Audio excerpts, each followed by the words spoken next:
کہ لوگ عمل کرتے ہیں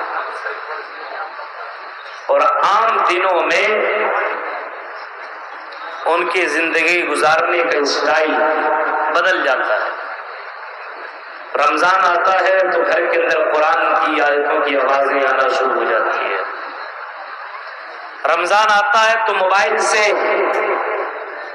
گانے فلمیں وغیرہ سب ڈیلیٹ، اور موبائل کے اندر قرآن کی آیتیں تقریریں لوڈ کر لیتے ہیں، اور گلیوں میں چوراہوں پہ قرآن کی آیتوں کی آوازیں آتی ہے اور تقریروں کی آوازیں آتی ہیں. غرض یہ کہہ لو کہ ایک چاند دیکھتا ہے تو مسلمان بن جاتا ہے، تو دوسرا چاند دیکھتا ہے تو نام کا مسلمان رہ جاتا ہے. ایسا کیوں ہے؟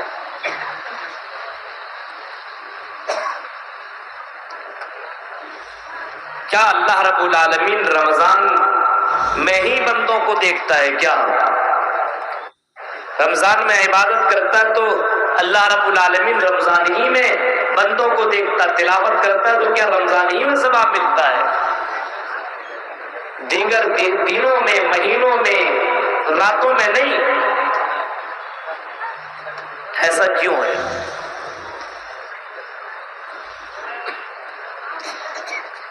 دل میں ہاتھ رکھ کر کے بتائیے گا، اگر آج ہماری اور آپ کی موت ہو جائے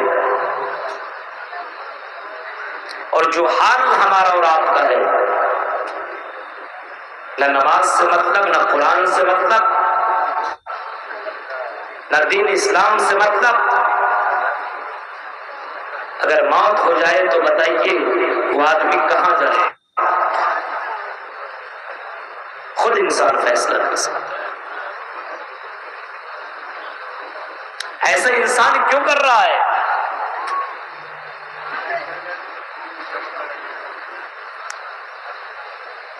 عقیدے کے اندر گڑبڑی ہے، ایمان کے اندر کمزوری ہے، ایمان پختہ نہیں ہے، ایمان کمزور ہے. اللہ کے اوپر جیسا یقین ہونا چاہیے، جیسا ایمان ہونا چاہیے، ویسا مسلمانوں کا ایمان نہیں ہے. مردوں کا وہی حال، عورتوں کا وہی حال، امیروں کا، غریبوں کا، جاننے والوں کا، نہ جاننے والوں کا یہی حال ہے. ایمان مضبوط نہیں ہے. جو آدمی اللہ سے جتنا ڈرے گا یا جتنا زیادہ اللہ کے اوپر ایمان رکھے گا، وہ بندہ اللہ تعالیٰ کی اتنی زیادہ عبادت بھی کرے گا.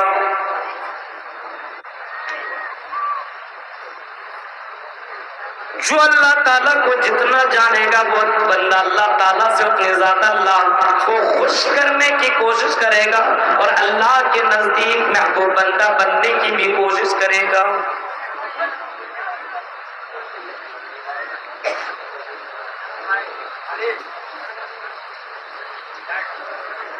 بندے کو اگر یہ یقین ہو جائے کہ ایک سانس کا مالک اللہ ہے، رات و دن کا مالک اللہ ہے،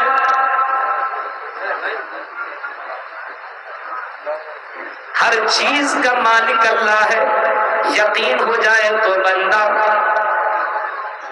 اللہ کی اتنی زیادہ عبادت بھی کرے گا اور اللہ سے اتنی زیادہ ڈرے گا بھی.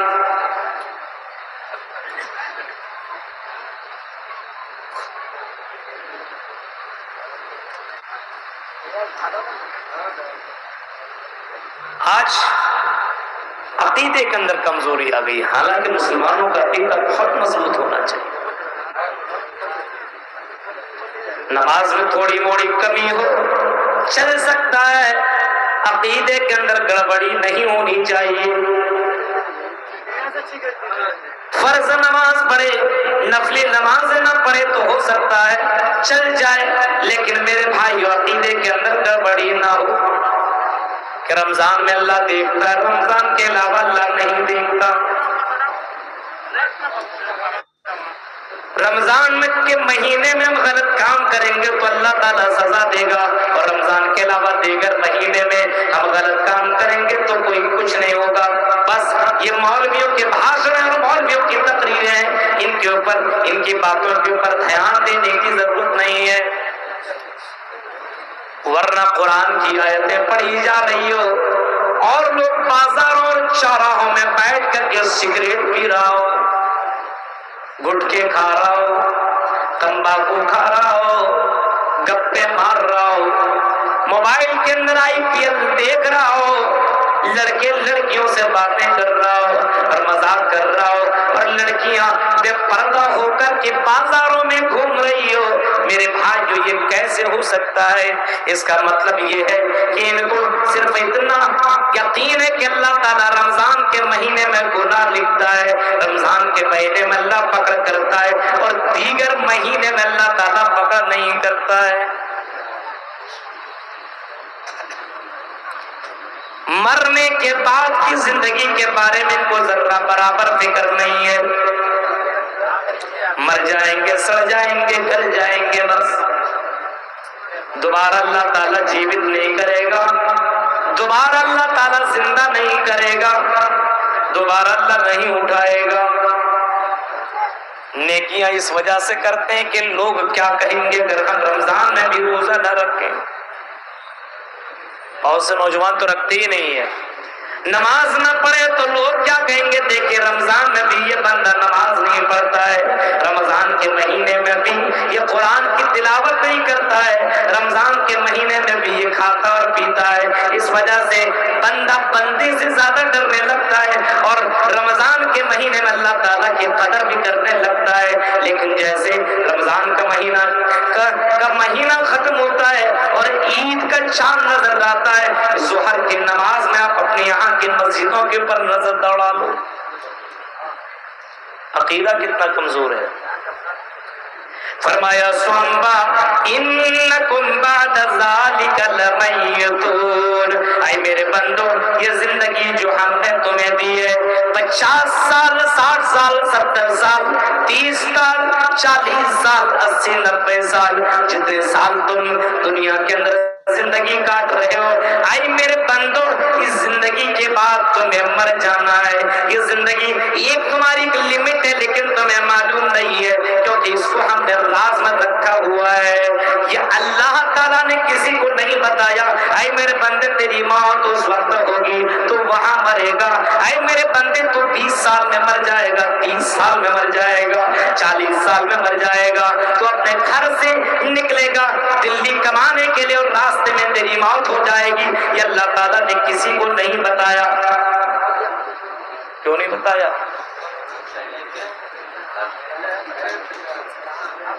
کیوں نہیں بتایا؟ بہت ساری وجہ ہو سکتی ہے، ارے اللہ کی مرضی نہیں بتایا بس۔ ایک وجہ تو یہ، دوسری وجہ یہ کہ اللہ اگر کسی کو بتا دے تو 20 سال کے اندر مر جائے گا، جیسے 20 سال تیرا پورا ہوگا اسی دن تو مر جائے گا، تو انسان دنیا کے اندر خوشحال خوشی خوشی زندگی کاٹ نہیں سکتا ہے۔ اچھا 1 سال چلا گیا، 2 سال چلا، 20 سال، اب 20ویں سال میں تو خالی بس سوچتا رہے گا بس اتنا دن بچا، اتنے دن بچا۔ ثم انکم بعد ذالک لمیتون، اے میرے بندو ہم تمہیں اس کے بعد مار دیں گے، ہم تمہیں مار دیں گے۔ ہندو دھرم کی کتابوں کے اندر بھی موجود ہے کہ اس کے یہاں بھی مرنا ہے، مرتیو پشچات جنمم بھاوتی، مرنا ہے اور مرنے کے بعد دوبارہ زندگی ہے۔ ثم انکم بعد ذلک لمیتون ثم انکم یوم القیامت تبعثون، صرف مرنا نہیں ہے، مرنے کے بعد اللہ تبارک و تعالیٰ تمہیں ایک اور زندگی عطا کرے گا، ایک اور زندگی دے گا، زندہ کرے گا۔ قیامت کے دن اللہ تبارک و تعالیٰ تمہیں دوبارہ زندہ کرے گا، ایک اور زندگی دے گا۔ لیکن اس میں عمل نہیں. یہ زندگی میں عمل ہے, اس کے بعد والی زندگی میں عمل نہیں, حساب و کتاب ہے. کفار مکہ کا عقیدہ ہمارے اور آپ کی طرح جیسا آج مسلمانوں کا عقیدہ کچھ نہیں ہوگا, سب بیکار ہے. وہی عقیدہ تھا ان لوگوں کا. اَإِذَا مِتْنَا وَكُنَّا تُرَابًا ذَلِكَ رَجْعٌ بَعِيدٌ. وہ کہا کرتے تھے کیا ہم مٹی میں مل جائیں گے. اَإِذَا كُنَّا مِتْنَا, کیا ہم جب مٹی ہو جائیں گے, كُنَّا تُرَابًا, جب ہم مٹی ہو جائیں گے, سڑ جائیں گے, گل جائیں گے, تو کیا اللہ تبارک و تعالیٰ دوبارہ زندہ کیسے کرے گا. ذالک رجع بعید, یہ تو بہت دور کی بات ہے, یہ تو عقل کے باہر کی بات ہے. آدمی سڑ جائے گا, گل جائے گا, کیسے دوبارہ زندہ ہوگا؟ یہ تو عقل کے باہر کی بات ہے, یہ کیسے ہو سکتا ہے؟ نہیں, اس وجہ سے یہ زندگی ہے, موج مستی کر لو. اللہ نے ان کی بات کو سنا اور جواب میں کہا زعم الذین کفروا ان لن یبعثوا. اللہ نے قرآن کے اندر ان کی باتوں کو ریکارڈ کر دیا اور اللہ نے کہہ دیا یہ کفار مکہ, یہ اللہ کے اوپر یقین نہ رکھنے والے لوگ, آخرت کے اوپر ایمان نہ رکھنے والے لوگ, دنیا سے محبت کرنے والے لوگوں کا کہنا یہ ہے زعم الذین کفروا ان لن یبعثوا, کہ ہم دوبارہ ہرگز زندہ نہیں کیے جائیں گے, دوبارہ اللہ تعالیٰ زندہ نہیں کرے گا. اور جو یہ سوچ لیتا وہی سب سے زیادہ غلطی کرتا ہے. جس کو مرنے کے بعد اگر زندہ ہونے کا پورا یقین ہے وہ بندہ بہت زیادہ اللہ تعالیٰ سے ڈرتا ہے. جس کو مرنے کے بعد دوبارہ زندہ ہونے کا یقین ہے وہ بندہ بہت کم گناہ کرتا ہے سوچ کر کے. اور جس کا عقیدہ جتنا کمزور ہے اللہ پر, یعنی دوبارہ زندہ ہونے کا جتنا کم ایمان ہے, وہ بندہ اتنا ہی زیادہ گناہ کر رہا ہے. چوری وہی سب سے زیادہ کر رہا ہے, ارے کچھ نہیں ہوگا کر دو, بلڈنگ بنا لو. ڈکیتی وہی کر رہا ہے, شراب نوشی وہی کر رہا ہے, ایک گرل فرینڈوں کو وہی بدل رہا ہے, موبائل کے اندر گندی فلمیں وہی دیکھ رہا ہے, جلسوں کے اندر بھی آ کر کے لڑکیوں کو وہی چھیڑ رہا ہے. جس کا ایمان اللہ کے ذات کے اوپر پوری طور پر مکمل نہ ہو بلکہ کمزور ہو. اللہ کہتا میرے بندو, اے نبی محمد صلی اللہ علیہ وسلم آپ اعلان کر دو, اے نبی آپ کہہ دو, ان کفار مکہ والوں کو بتا دو, اللہ کے اوپر ایمان نہ رکھنے والوں کو بتا دو, اللہ کے پاور کو نہ جاننے والوں کو بتا دو, قل بلا وربی, اے نبی آپ کہہ دو میرے رب کی قسم, قل بلا وربی لتبعثن ثم لتنبؤن بما عملتم. اے نبی آپ اعلان کر دو اللہ کی قسم, میرے رب کی قسم, اس رب کی قسم جو پوری کائنات کا پروردگار ہے, لتبعثن, تمہیں ضرور بضرور دوبارہ زندہ کیا جائے گا, دوبارہ اللہ تعالیٰ جیوت کرے گا, دوبارہ زندہ کرے گا, تمہیں تمہارے قبروں سے اللہ تعالیٰ اٹھائے گا. اور اللہ تو اتنا زیادہ قادر ہے, اللہ تو اتنا زیادہ پاورفل ہے, بلا قادرین علی ان نسوی بنانا, اللہ تعالیٰ انسان کی انگلیوں کے پور کو بھی بنانے کے اوپر بھی قادر ہے.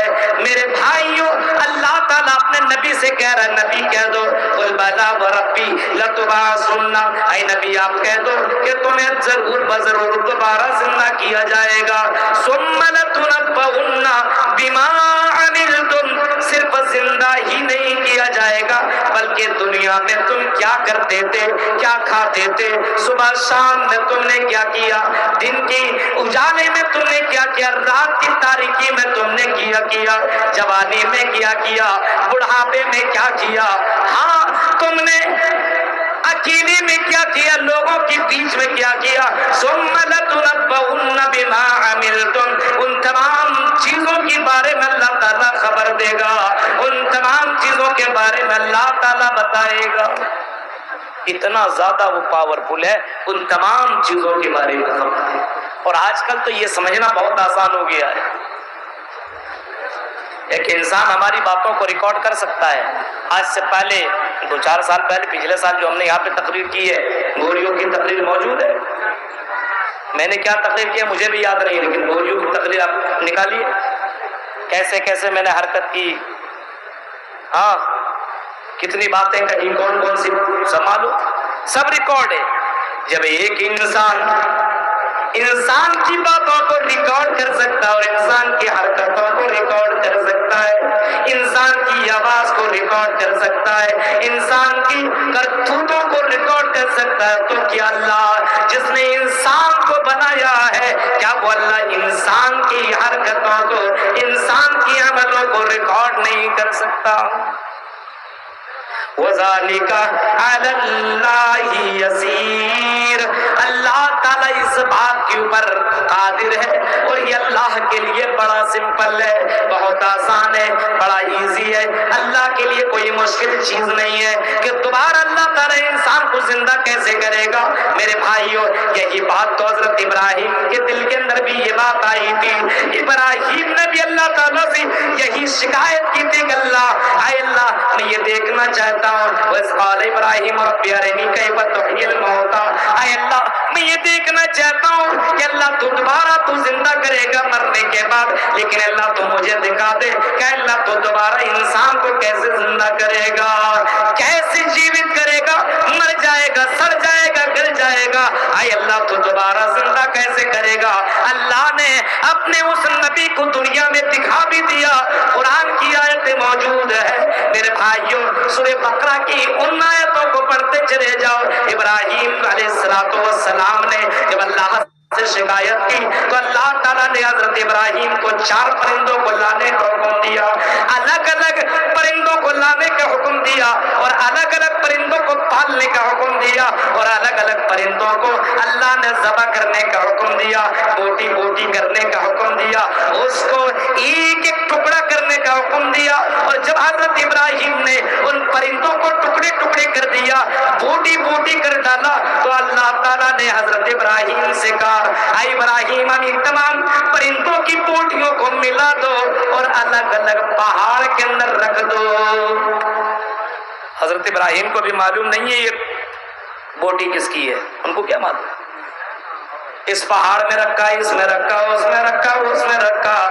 اللہ کہتا ہے اے میری بندی ابراہیم، اب تم ایک ایک پرندہ کو بلاتے جاؤ، کبوتر کو پالا تو کبوتر کو بلاؤ، تم نے اور کسی اور پرندے کو پالا تو اس کو بلاؤ، ایک ایک پرندہ کا نام لو۔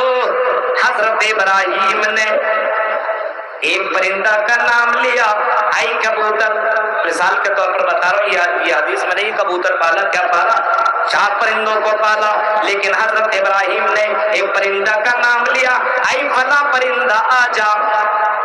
حضرت ابراہیم دیکھتے جیسے پکارا، اللہ کے حکم سے اس پرندے کے جو بوٹیاں اور اس کے جسم کے الگ الگ بوٹی الگ الگ پہاڑوں کے اندر رکھے ہوئے تھے، حضرت ابراہیم کی آنکھوں کے سامنے آ کر کے ملنے لگے، پیر بننے لگا، جسم بننے لگا، اور اسی طریقے سے سر بننے لگا، اور دیکھتے ہی دیکھتے وہ پرندے کا شکل بن گیا، وہ کبوتر بن گیا، یا جو پرندہ کا نام لیا تھا وہ پرندہ بن گیا۔ میرے بھائیوں، اسی طریقے سے 4 پرندوں کا نام لیا، ایک ایک پرندہ آتا گیا، اور ابراہیم علیہ السلام کے سامنے وہ پرندہ اپنی اصلی شکل کے اندر برقرار ہو گیا۔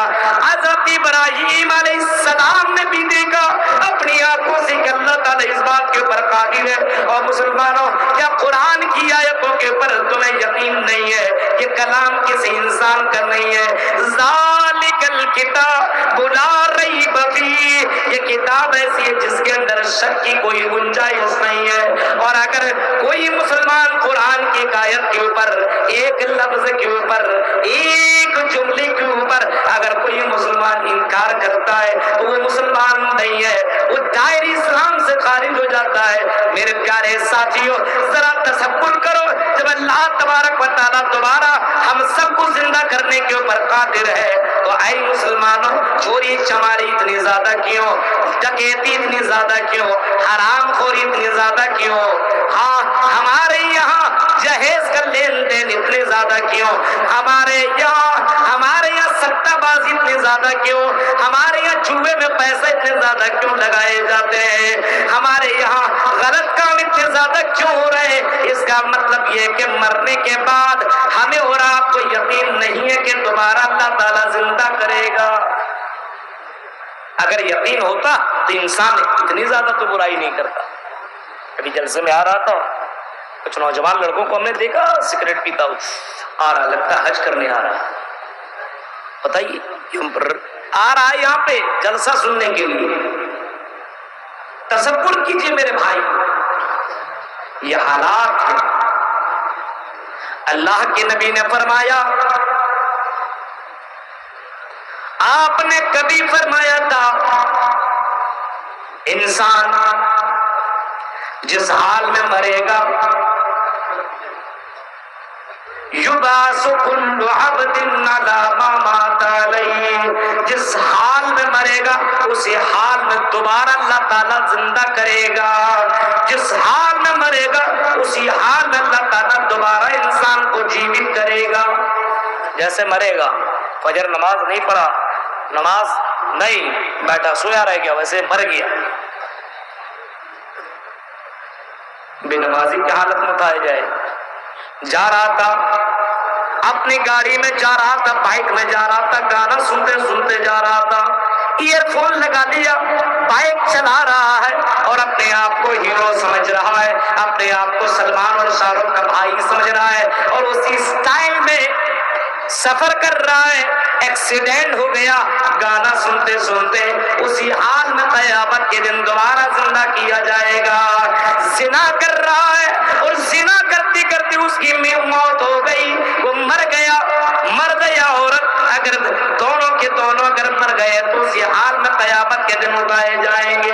اللہ کے نبی صلی اللہ علیہ وسلم کے پاس ایک مسئلہ لایا گیا، فرمایا اللہ کے نبی کے سامنے یہ کہا گیا کہ اللہ کے نبی فلاں آدمی یہ دیکھیے یہ جا رہا تھا عمرہ کرنے کے لیے بیت اللہ کی زیارت کرنے کے لیے اور تلبیہ پکارتی بھی جا رہا تھا، لبیک اللہم لبیک لبیک لبیک لا شریک لک لبیک ان الحمد والنعمت لک والملک لا شریک لک، اے اللہ میں حاضر ہوں حاضر ہوں، یہ تلبیہ پکارتے بھی جا رہا تھا، لیکن اے اللہ کے نبی یہ بندہ اپنی سواری سے گرا اور یہ بندہ مر گیا، انتقال کر گیا۔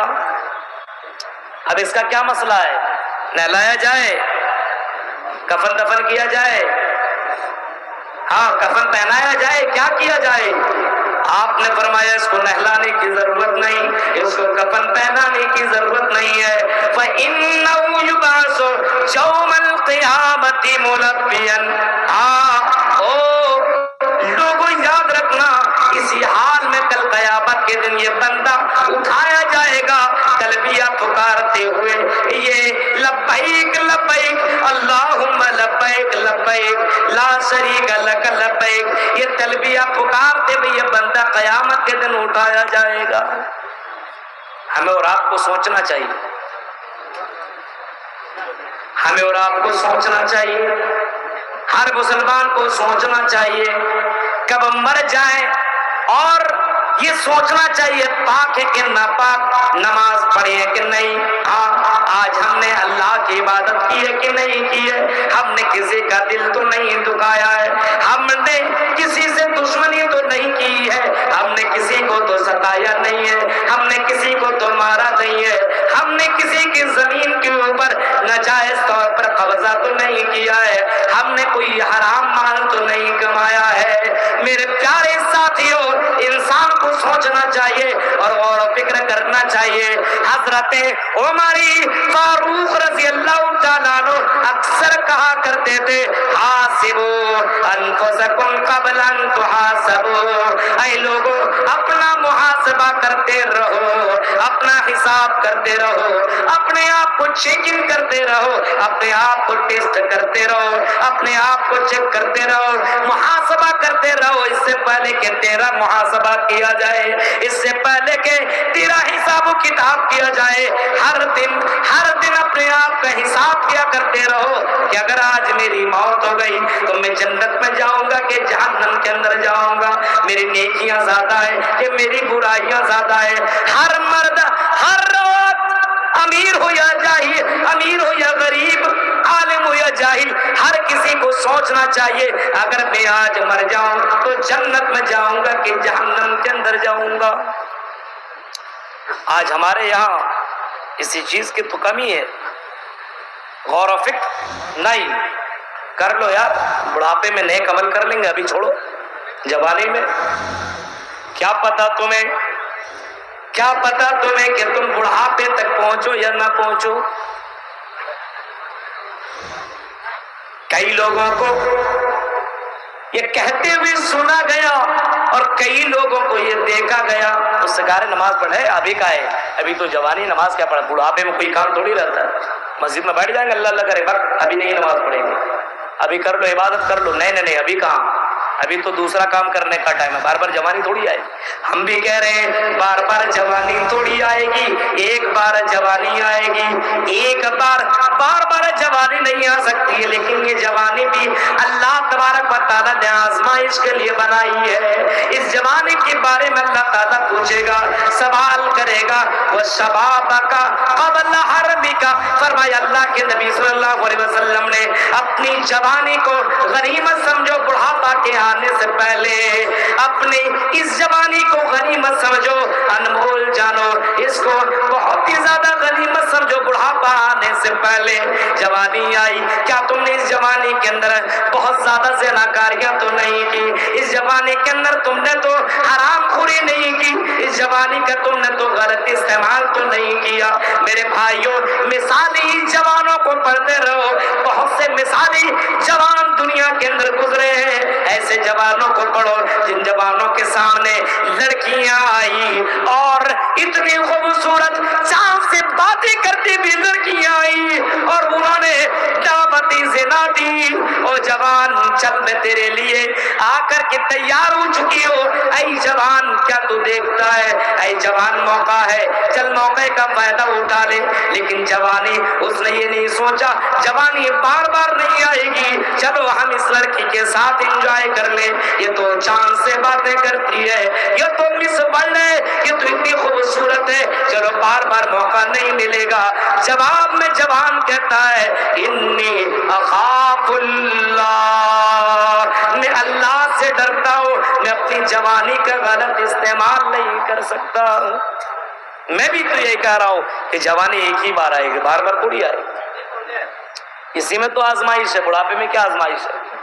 ہاں، ابھی آپ کی آنکھیں ابھی مجھے یہاں سے وہاں تک دکھائی دے رہا ہے، ابھی میں اتنا دور تک دیکھ سکتا ہوں، لیکن ہمارے بہت سے دادا ہوں گے، بزرگ ہوں گے جو وہاں سے مجھے دیکھ بھی نہیں پا رہے ہوں گے، سنائی بھی ان کو اتنی اچھی طریقے سے آ نہیں رہی ہوگی۔ میرے بھائیوں، ابھی آزمائش ہے کہ تم اپنی نگاہوں کا صحیح استعمال کر رہے ہو کہ نہیں، اپنی نظروں کا صحیح استعمال کرتے ہو کہ نہیں، اپنے کانوں کا صحیح استعمال کرتے ہو کہ نہیں۔ ابھی تو آزمائش ہے، بڑھاپے میں ان آنکھوں کی کیا آزمائش ہوگی، بڑھاپے میں جب دکھائی نہ دے تو وہ موبائل میں کیا دیکھے، جب کان کے اندر سنائی نہ دے تو وہ گانا کیا سنے۔ میرے پیارے ساتھیوں، ہم بھی تو یہی کہہ رہے ہیں، جوانی تو ایک بار ملے گی، بار بار نہیں۔ ثم انکم بعد ذالک لمیتون ثم انکم یوم القیامت تبعثون، قیامت کے دن تمہیں دوبارہ زندہ کیا جائے گا۔ حضرت عمر فاروق نے اسی وجہ سے لوگوں سے کہا کہ لوگوں وزنوا انفسکم قبل ان توزنوا، اے لوگوں تم کو اس سے پہلے کہ تم کو وزن کیا جائے اپنے آپ کو وزن کر لو، اپنے آپ کو تول لو، تیرا ایمان کتنا مضبوط ہے۔ کہیں لڑکیوں کے چکر میں تو اپنا ایمان تو بیچ نہیں رہا ہے، کہیں لڑکیوں کی خوبصورتی میں کہیں تم اپنے اپنے ایمان کا سودا تو نہیں کر رہا ہے، کہیں پیسے کی چمک دمک کے اندر تو اپنے ایمان کو بیچ تو نہیں رہا ہے، کہیں سٹے بازی میں پیسہ تو نہیں لگا رہا ہے، کہیں جوا تو نہیں کھیل رہا ہے، کہیں آئی پی ایل میں تو ٹیم لگا کر کے تو سٹے بازی تو نہیں کر رہا ہے، کہیں تو حرام خوری تو نہیں کر رہا ہے، تیرے ایمان کا تیرے ایمان کا امتحان ہو رہا ہے۔ ہاں اللہ تبارک و تعالیٰ تمہیں آزما رہا ہے میرے پیارے ساتھیوں۔ اسی وجہ سے اللہ حضرت عمر فاروق کہا کرتے تھے اپنے آپ کو وزن کرتے رہو اس سے پہلے کہ تم کو وزن کیا جائے۔ آج ہمارے ایمان کا اتنا مضبوط ہے